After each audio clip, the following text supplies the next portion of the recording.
Eureka! Nous savons déjà que tout objet plongé dans un liquide subit une poussée verticale dirigée de bas en haut égale au poids du liquide déplacé.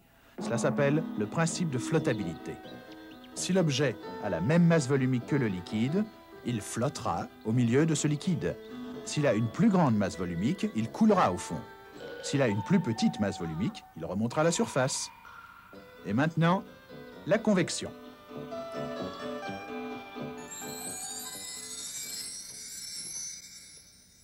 On se sent bien, hein?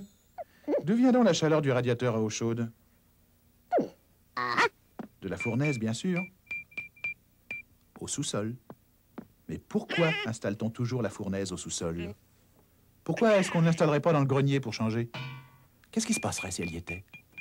Toute personne se trouvant aux étages inférieurs gèlerait. Voilà ce qui se passerait. Pourquoi ça? Bon, remettons la fournaise où elle doit être, de façon à voir comment fonctionne un système de chauffage central à eau chaude. La fournaise chauffe l'eau. L'eau chaude monte par ces tuyaux-ci, dans les radiateurs, où elle se refroidit.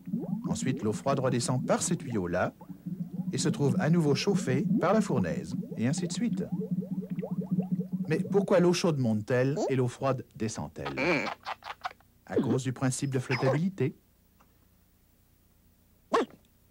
Si l'on tient quelque chose qui a une plus petite masse volumique que celle de l'eau, comme un bouchon par exemple, au centre d'un contenant d'eau, la force de flottabilité poussant le bouchon vers le haut sera plus grande que la force de gravité la tirant vers le bas.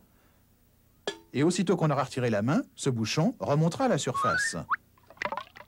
Quand l'eau est chauffée, nous savons que ces molécules se déplacent plus rapidement, que l'eau se dilate et que sa masse volumique diminue. Et cette eau ayant une masse volumique plus petite va par conséquent monter, puis elle va se refroidir et sa masse volumique va augmenter. Cette eau moins chaude va donc redescendre. Et c'est exactement comme cela que le système de chauffage central à eau chaude fonctionne. Et c'est pourquoi ta fournaise est placée au sous-sol. Mais la maison voisine n'est pas équipée d'un système de chauffage à eau chaude. Elle est chauffée à l'air chaud. Et la fournaise de ton voisin est également placée au sous-sol. Pourquoi? À cause du principe de flottabilité qui s'applique aussi bien au gaz qu'au liquide. Quand l'air est chauffé, ces molécules se déplacent plus rapidement, ils se dilatent, et sa masse volumique diminue. Donc l'air chaud monte, tout comme l'eau chaude. C'est ainsi que les ballons à air chaud fonctionnent. Quand l'air à l'intérieur du ballon est chauffé, il se dilate. Et comme il n'y a pas assez de place pour tout contenir à l'intérieur du ballon, un peu de cet air s'en échappe. Ce qui a pour effet de laisser moins de molécules d'air dans le ballon qu'avant. En d'autres mots, l'air qui est à l'intérieur a maintenant une masse volumique plus petite que celle de l'air à l'extérieur. Alors, le ballon monte.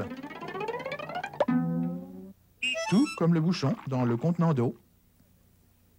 Le fait que l'air chaud monte te permet aussi de faire cuire ton hot dog. Ça va prendre un temps fou pour le chauffer si tu le mets en dessous du feu. Mais si tu le tiens juste au-dessus de l'air chaud qui monte du feu, tout va bien aller. Et c'est pourquoi le système de chauffage à air chaud de ton voisin peut fonctionner selon le même principe que ton système de chauffage à eau chaude. L'air chaud monte, il se refroidit, et l'air froid redescend.